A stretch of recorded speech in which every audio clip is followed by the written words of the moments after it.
Hello, everyone, and welcome back to Florida Relocation Weekly, episode number 3. My name is Adam Hancock, and today we are exploring the thought of Sarasota, Florida being so cool and so different that it possibly cannibalizes any value that Naples, Florida has previously had to the state as a whole. We're talking geography and central proximity, new community density, the best, absolute best 1% parts of both of these areas in juxtaposition against each other. Which one really wins out? We have thoughts. Plenty of thoughts. We have numbers and much, much more. Before we hop in, if you like the content at all that is in today's video, you have to sign up for my new Florida Relocation Monthly email report. This free every 30-day newsletter contains the absolute best and latest home buyer incentives that new construction builders are offering, the quick move-in homes that are most attractive to someone that's possibly relocating that's new construction based. We're talking interesting MLS resale opportunities, and all of the research and thoughts that I go through and put together to make my videos over the whole entire month. This is zero spam. It's just bite-sized insight to the Southwest Florida market. It's the best thing that you could probably do on the back of this video to get more value than a single video could ever provide. The link is in the description box of this video. We'll also have it pop up in a few different places. And without further ado, let's hop into today's video. Okay, so I've been thinking about this random conversation a lot lately, especially, and I thought I would take a few minutes to explore that with you guys if you humor me. And it starts with the foundation of relocating to Southwest Florida in general. You've already chosen the section of the state, but maybe you're not quite sure where you want to be. And in that lane, it could be very, very convoluted. You know, there's 7+ counties to choose from. You have a lot of factors to consider. In my experience, people, the more they get into it, it almost feels like the less you know, if you don't look at it the right way. So I think in the same vein, though, if you do tweak your thinking, from a macro standpoint, it's relatively simplistic. If you step down and kind of learn what you need to know when you need to know it for the right reasons, and then it becomes valuable on top of valuable on top of valuable, if that makes sense. And I just want to take a second to explain that. So starting off, I think if you're moving to Southwest Florida, you have it's a three-headed monster. Three main things to consider. That is it. Tampa Bay Greater, Sarasota, Florida Greater, which is Sarasota, Manatee County, and then the Naples, Fort Myers greater area, Lea, Collier County, and the in-between. That's your choices. Now, Tampa Bay is the anomaly in the conversation of those three. It's the city. It's the industry. You know, this is the only place you'd go probably if work was a concern. If you needed employment and you needed a vast level of employment, this is where you could get your big city jollies when it comes to entertainment and music and comedy. And it's just, you know, like any big city, this is where the stuff, you know, comes. And it's not all that it offers, but it is. In Southwest Florida, it's the only conversation that exists in that box. So that one you kind of set aside there. And I think arguably Tampa Bay, as a side note, I think is one, if not the best big city that the whole state of Florida has to offer, for the same arguments I'm going to make further in this video. But then take the other two, Sarasota versus Naples, and I'm calling Sarasota versus Naples as the whole metros. Well, those two are way more similar to each other than they're not. You know, not in only part, but in most part, both of these rose to popularity based on being very attractive from a retirement first lifestyle. They are coastline, they are beaches, it is slower pace, it's laid back, it's golf, pickleball, tennis, and, you know, Florida style housing, you know, 2,200 square feet to 3,000 square feet on a single story. That's what it's made for. That's what it thrives in, because in that category, it's a really especially enjoyable lifestyle, primarily if you didn't need to deal with the negatives that come with a big city. If you're not commuting to work, if you don't need to go somewhere for work, you have more options. And that's not for everybody, but if you do, these two excel unanimously in those categories. So if you park Tampa Bay for a second and you're saying now we're down to two, it's a 1 versus 1 situation.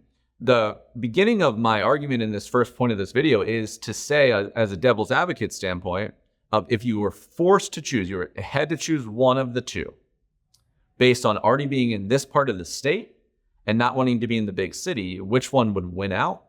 And, you know, the general, and I have a few points that I want to explore that on. Now, the general premise of this, or the preface of this conversation, is that this is kind of a lighthearted argument. That's why it's a devil's advocate thing. These things are never binary. And there's a lot of biases. There's a lot of stylistic choices, all these kind of things.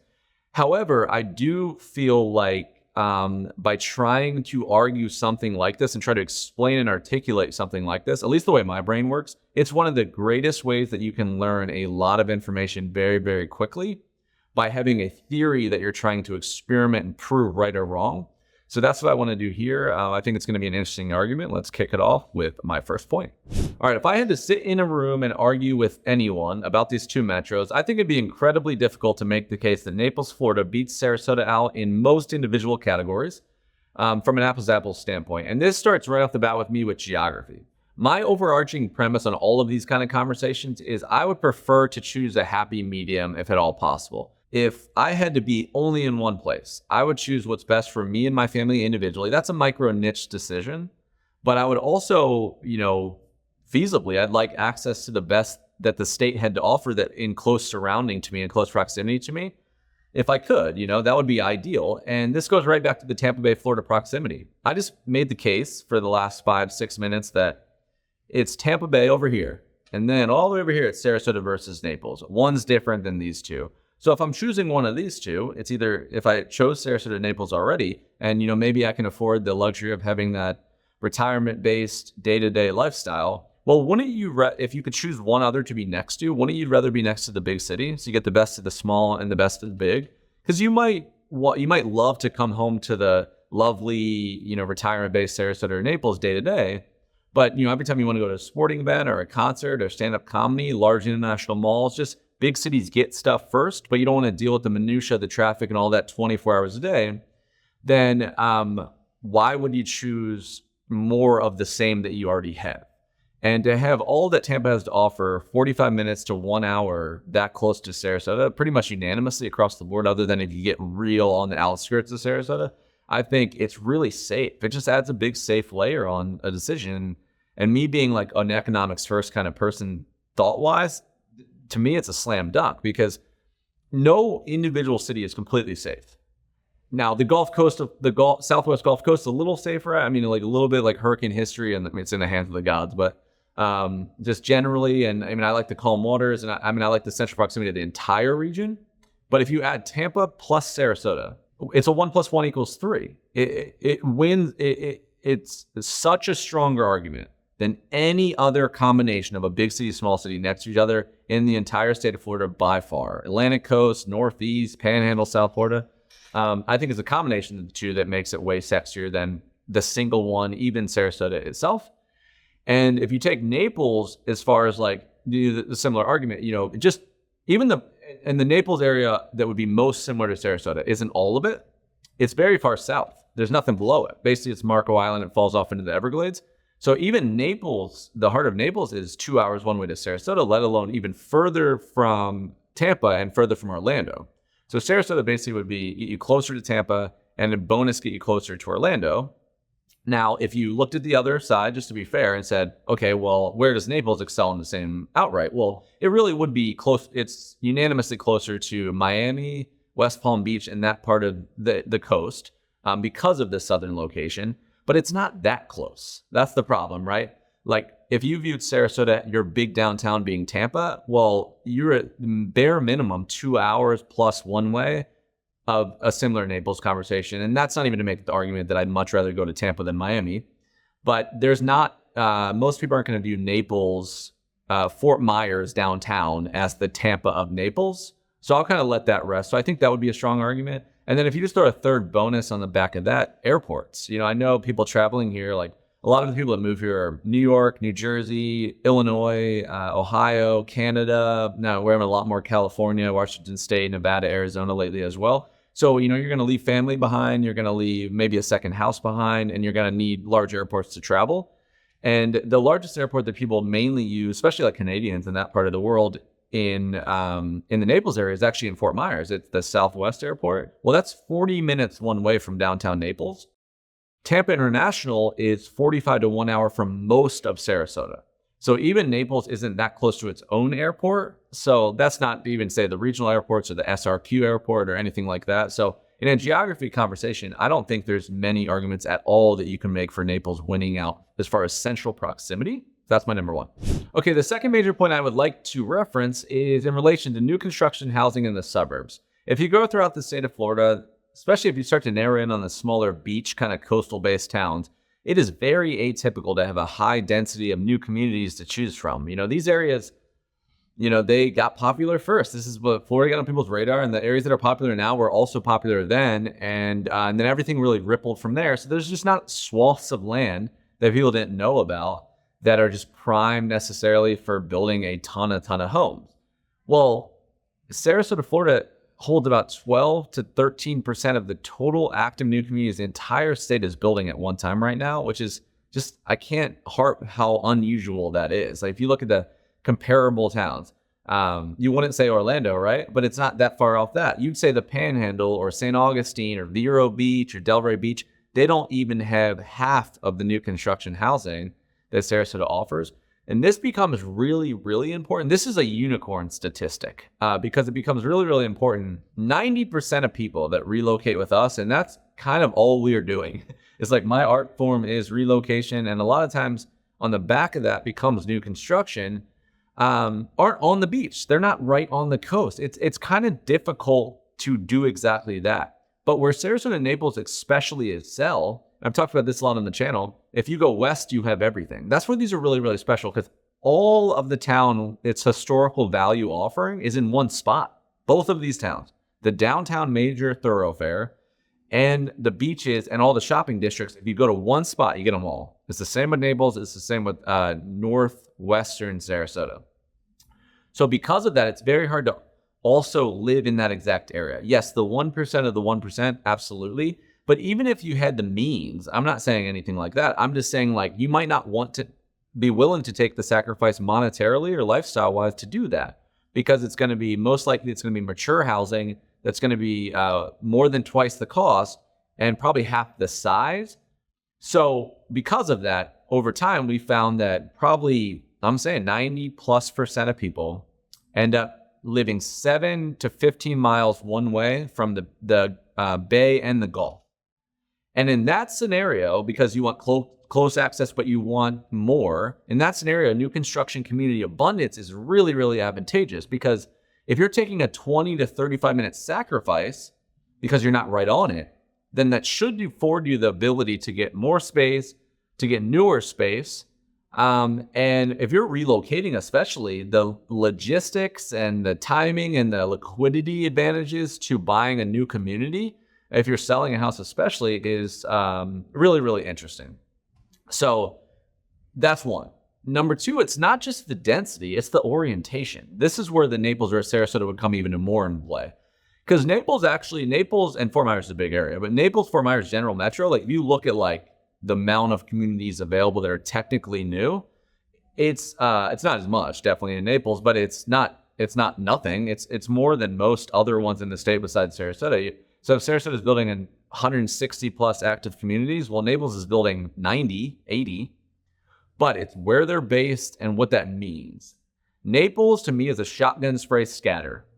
If you love the best part of Naples, which I'm going to talk about here in a minute, but if you love the best part of Naples, the southern part, right above Marco Island, near the downtown, 3rd Street, 5th, you love that area, and you're like, all right, well, this doesn't work. I'll show you why in a minute. But if this doesn't work, then I want to buy like an Esplanade, Taylor Morrison community or something like that. You're not going to have 10 to choose from that are close by at all. Most of the new construction is very far east and also very far north. However, in Sarasota's difference is that if you love Siesta Key, you love Lido Key, you love Longboat Key, Anna Maria Island, downtown Sarasota, you have Lakewood Ranch, Welland Park, Central Sarasota. Lakewood Ranch is the #1 multi-generational master plan community that exists. 40 plus communities with its own downtowns in it. You could argue that there's 3 downtowns with Waterside, downtown Lakewood Ranch, and University Town Center. And this is just, I don't even know if they're halfway done. So it's everything but the beach, right? Central Sarasota is going to look like Lakewood Ranch by 2040 if you take the Sky Ranch parallel to Siesta Key area with like East Fruitville and East Mayaca. And then Welland Park is 9 to 15 plus communities that's in southern Venice, which I'm going to talk about at the end of this video. So it's not just the amount of communities, it's the way they combine with each other. It's communal amenities. It's the nature of master plan. And I found that people are no longer just okay with satiating the need of, I got a new home, cool, that solve the relocation logistic issue, and I have a nice neighborhood pool, people want more than that when they leave, right? And a lot of people are 2 hours from the beach right now. They're not that romantic. When we think from Sarasota, when you think 45 minutes is a jaunt, a lot of people don't. So if you're going to go home, you're like, I want 3,200 square feet. I don't want to spend $3 million to do it. And when I leave my house in my neighborhood, which also has a bar at the pool and has all these things within my gates, I want communal downtowns. I want to meet people. I want to go places. I want neighborhood restaurants. I want to hang out with all the other neighbors that don't live in my neighborhood. I want my kids to play sports on the same teams. And I don't want it to be 2 neighborhoods to choose from. Sarasota crushes everyone in Florida unanimously, not even a conversation. Lakewood Ranch is one of them. Welland Park. And what this 3H Ranch, Central Sarasota area is going to be, and then that's not to count Paris, Florida, or what's going to happen with Seaflower and Weston Bradenton. Unbelievable argument. Like I can't preach that enough. So I think that is underrated, not just in buying real estate. I'm saying in relocation to the state of Florida. This is a prime category. All right, the third major point is kind of a micro argument around the best versus the best. So if you were tracking with me a little bit and you said, all right, in theory, I'm with you that Sarasota, if all was equal across the whole span of the multiple counties versus Naples, Fort Myers, multiple counties, maybe it's a better blend, a better happy medium. But there is a section of each of these towns that if you were cool with it being like, I don't care if I have access to the rest, if you were cool with the best, which one would win? So I want to explore that. All right, so I'm going to do kind of a live screen share while I talk to you, just so it's visually better for me to explain. All right, so let's start with Naples. So in my mind, the best part of Naples, the 1% part of Naples, is an area that exists just above Marco Island and is very near the downtown. And some key neighborhoods are Aqualane Shores, Port Royale. You could go up to the moorings in theory, and you could go down to this area. And this is going to give you, when I consider best, this is deep water canals. This is waterfront housing. This is new construction or not. You have bay, you have golf, you have an amazing, quaint, lovely downtown. You have clubs and really everything you can need there, right? That's the spot, right? Obviously, it's very far south here, like I led on, right? This is about as far south as you're going to go. But if you're going to go somewhere and you got the money to go somewhere, amazing. Now, let's transition to the best part of Sarasota, and then we'll kind of compare and contrast. So the best part of Sarasota is an area that's called west of the trail, but not just the whole west of the trail. It's one particular section, in my opinion. Really, really interesting. So where you get the trail from, just a quick history lesson, is this road right here, US 41. It's basically the coastal interstate. Its other name is Tamiami Trail. So west of the trail basically means the strip of land that exists where you're not quite on the beach, but you're still west of this interstate. It's special because look how little the land is, but it's even more special because if all was equal, you're the closest you get to the water on the mainland without being on the beaches, it would be the best happy medium, right? Because the barrier islands are a commitment, right? This is Lido. This is Longboat Key. It's about a 7-mile long island. Siesta Key is about also a 7-mile long island. So if you're the closest you are to the mainland without on them, then you kind of have access to a lot of stuff, but you're not right on it.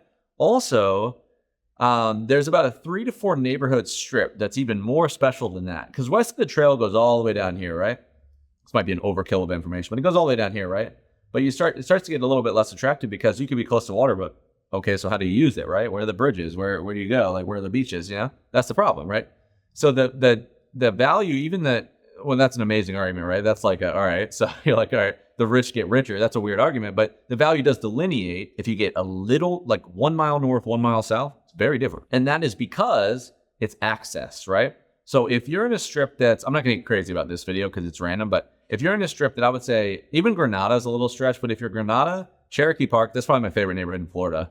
Hudson Bayou, I wanna go quite up to Rosemary, but if you're in this district right here, McClellan Acres, McClellan Park, Avondale, Bayview, Cherokee Park, this strip right here. What that allows you to do, and it's very unique and it goes away, it allows you to be in the magical triangle. And the reason it's a triangle is because if you start here, boom, boom, boom, that's a triangle. It allows you to be downtowns right here, Lido Beach is right here, Siesta Key's right here. Because Siesta Key is a barrier island, 7 miles long. It has 3 beaches on it. A lot of people don't think of it that way, but Crescent Beach is one, Turtle's on the tip.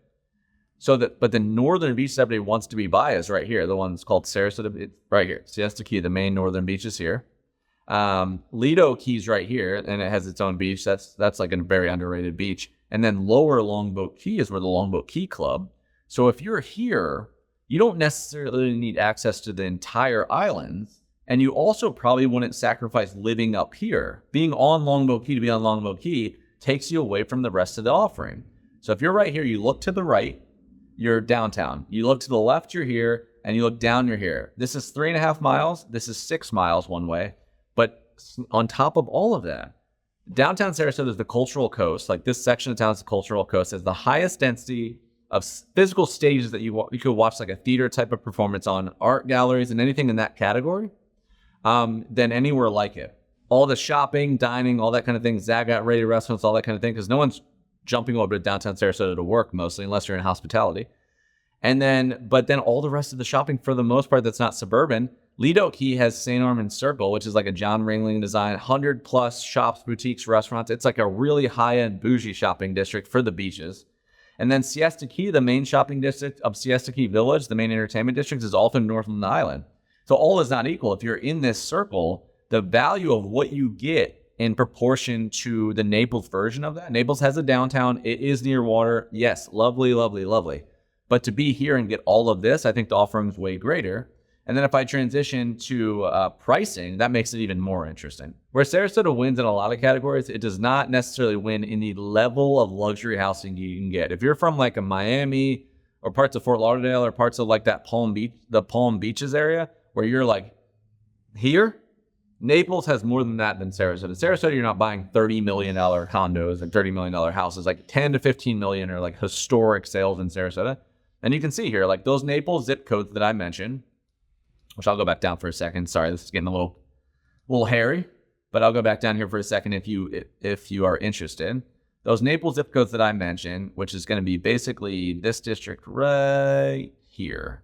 Let's say even Park Shore would be generous, but like right here. Those zip codes, you're talking, look at the median quarterly pricing, median sales price. You're talking 6.8 million, 3.8, 5.6. Zip code over 2.1, like it's a little better. Zip code over 1.5, 1.5.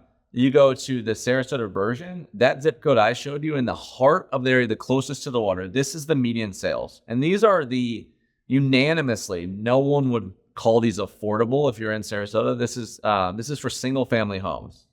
That close to the bay and all those beaches. And Siesta Key, Lido, and Longboat Key are probably in the top like 10 that a lot of state lists. And then the downtown area, which is vast and covers like, it goes north to south and east to west a little wide.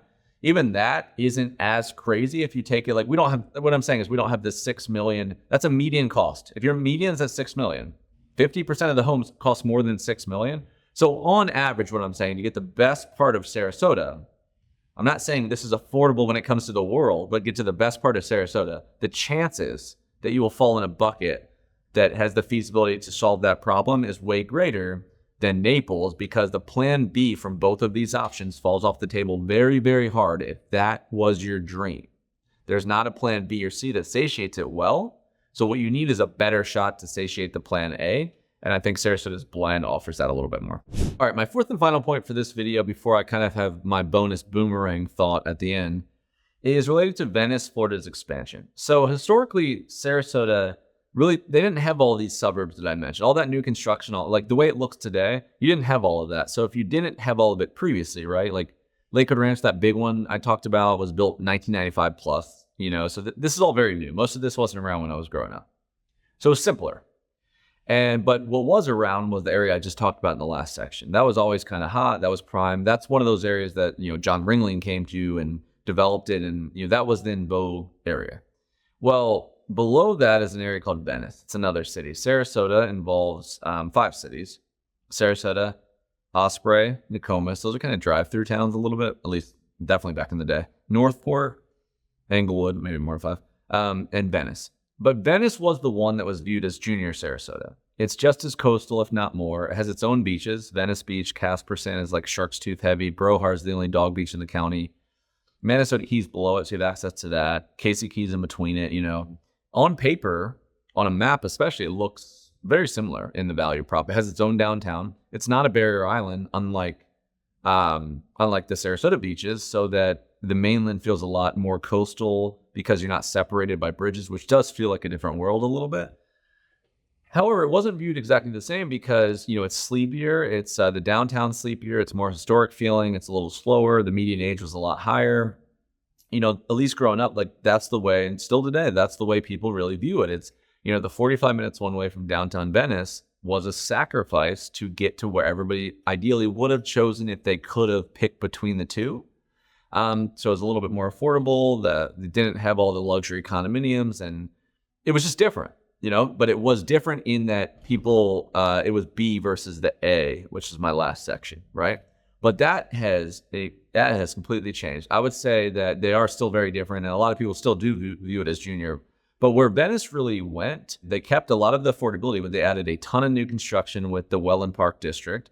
So they have all this new construction that's very coastal, and that's somewhere that Sarasota is hard to compete with, right? It's a lot. They still have the integrity of all the lovely beaches. People got really cool with moving to the suburbs. So a lot of people ended up living about 40 minutes one way to the beach. Well, then that makes Venice an absolute gem because you could be down there with new construction and you could have your own beaches 18 minutes away, but then be 45 minutes to all the beaches that people moved to Lakewood Ranch to be near. So is that the best of both worlds? So it really started to evolve into this situation, and I've seen the plans for what's going to happen and where they're going, and it's absolutely crazy. So all that to say that now when people, especially from out of state that don't have the hangups of like my buddies growing up, that like, I'm not going all the way to Venice. They don't have those very biased and unfair hangups for the most part. I'm seeing an evolution of people not saying, I'm moving to Sarasota, where should I choose? I'm seeing them look at Venice individually. They're looking at Venice like its own city. And historically, that has not been the case. They pick a metro, like I described in the beginning of the video, and then they start to narrow. Venice is becoming its own thing in a silo, but not completely in a silo because they are viewing the value add of being in close proximity to Sarasota. Now, what's really interesting versus that argument is that not only is it becoming another choice, but it is a choice that I think cannibalizes Naples more than it cannibalizes Sarasota because it's so far south. And a lot of the aesthetic of the beaches and that kind of thing is way more similar to like what people like about Naples. It's very wildlife oriented, kayak friendly. It's nature centric, dune-esque. These are different kind of style beaches than a Siesta Key, Anna Maria, these platted quartz white sand beaches. They're a little different. And it's so far south that if you map, and most people say like, okay, I'm going to Naples, right? What's one of the biggest value adds of vacationing in Naples? Sanibel Island and Captiva, sister islands. Well, they are very, very far north versus what I deemed as the best part of Naples.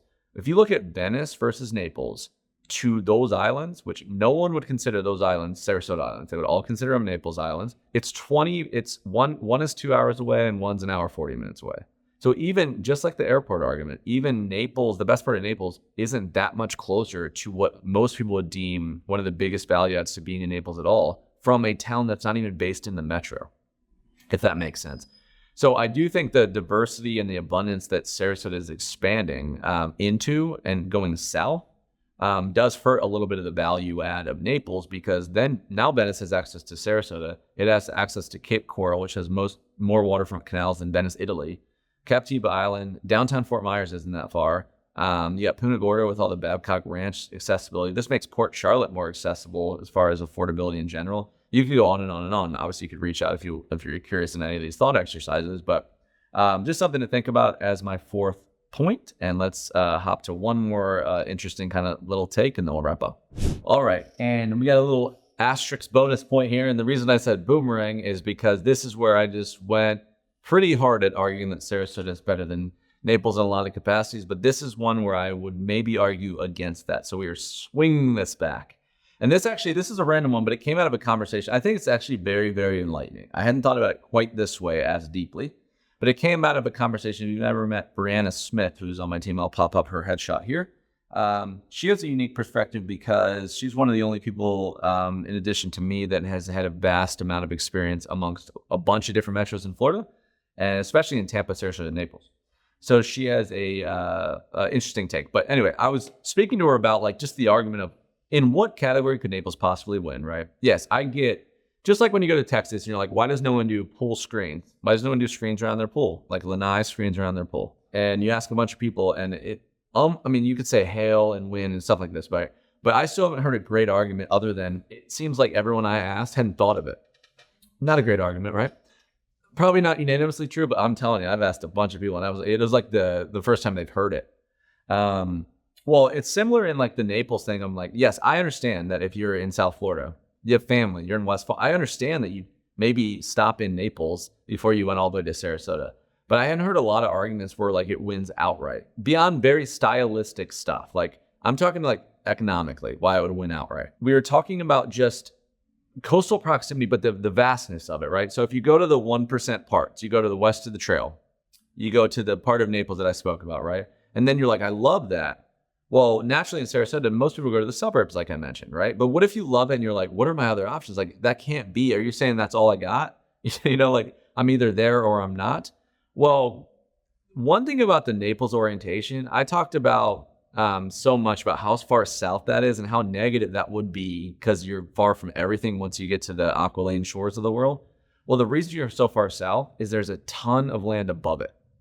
And that's where it gets really interesting. So if you look above the moorings, and I'll show like on a map here what I'm talking about. If you look above the moorings and say like maybe even above Pelican Bay in the Naples area, and you say North Naples, Vanderbilt Beach, Vanderbilt Lakes, Bonita Bay, Bonita Springs, areas that I'm not talking about on the islands yet, but just staying north, like Estero, all of these areas, the amount of land that you can stay within a 5 to 6 miles radius that's west of the interstate is so much larger. So and then these are the more affordable areas by far. I mean, by tenfold. Where Naples is really expensive in certain areas, people underestimate the affordability across the board, especially when it comes to condominiums. Some of them, I mean, it'll blow your mind. It's very, very surprising because Naples is really like, it's this and it's everything else. Sarasota is a lot more blended in like overall median price, but Naples is not. But in this argument, it really benefits you. So the whole thought is that if you want relative perspective affordable housing and you don't want to be the 10 to the 15 miles one way to the coast, because that's an easy 20 to 45 minutes, then there's a lot more swath of land that you can do that in Naples. And Sarasota, that's not the case. Because if you go south of downtown Sarasota, you have, you get into like Gulf Gate, you get into Palmer Ranch and that kind of thing, but it's not that close to the beach, you know, because you can maybe hit the south bridge of Siesta Key or shoot down to Venice, but like day to day, it really doesn't feel in the way that I'm describing. It does not feel that close. It functionally, and then also it very much lacks new construction. And the big difference in Sarasota and Naples is if you go north of downtown, you hit like more urban districts, but it's in a way that's like more choppy, undeveloped, like above the airport. It doesn't feel like Florida style housing as much. Well, that's not the way Bonita Springs feels. That's not the way Estero feels. Going north of here is almost like a newer area. That's almost like, I talked about scattered new construction. Well, that's almost where they're putting it because the Florida Gulf Coast University is over there. Toll Brothers is developing there. Pulte does a lot there. Stock Development, who heads up the Lake Club in Sarasota or Lakewood Ranch and does Wild Blue. Like they're, you know, a custom builder that they master plan a lot of development. They're based in Naples. They did the Ritz over there. So I think if you're someone that's like, I have under $1 million, say 550 to 750, the amount of possibility that you can get closer to the coast in Naples versus Sarasota is large. And I can definitely run that exercise for you individually. But I did want to mention that. That's one where I can't argue that Sarasota wins that. The B version of Sarasota's coastal proximity, I think, is worse than Naples. And so it's either new construction or not. But anyway, just wanted to make that point, and give me just a second here and I'll tell you some fun things we have going on and we'll wrap it up. All right, that is a wrap for today's episode of Florida Relocation Weekly. I really hope you enjoyed it. If you did, please subscribe to the channel here, the Florida Relocation Guide, if you've not done so. It's the best way just to see what's coming next. This show is just one example of the many things that this channel provides. In addition to that, if you liked the video, please make sure that you do sign up for that Florida Relocation Weekly email report. Every 30 days, I hate the spam nonsense. I get 1,000 of those a day, it feels like. So we don't do any of that kind of thing. I just basically pack everything I could possibly relay to you guys in one much more consumable format than the way that I speak out loud. So make sure you check that out. It is in the description box below. If you haven't already checked it out as well, if you're looking at like this kind of video was pretty broad about like Southwest Florida choices. So we do have a relocation guide that's a digital, it's kind of a flipbook PDF that you can both download or just actually literally flip. That is a Southwest Florida guide. So it talks about Tampa versus Sarasota versus Naples, some neighborhoods, some recommendations from me, So it's a pretty kind of light consumable thing. So that is also in that description box link next to the newsletter link. And then, of course, low-hanging fruit, if you are looking to buy, sell, and or invest in the entire state of Florida, I own a full-scale real estate brokerage called the Sunshine State Company. And we really specialize in Southwest Florida, relocation, new construction, but it's a full residential brokerage. Anything you want to do. We have a really unique team. You can call us directly, you can email, you can schedule a call at your leisure with our integrated calendars, but all of that kind of stuff will not only be embedded here on the video while I'm speaking, it'll also be in the description box below. And if I can help you in any way beyond any of that, please do not hesitate to reach out. Most importantly, thank you guys so much for taking some of your valuable, precious time to consume my content, and we'll see you on the next one.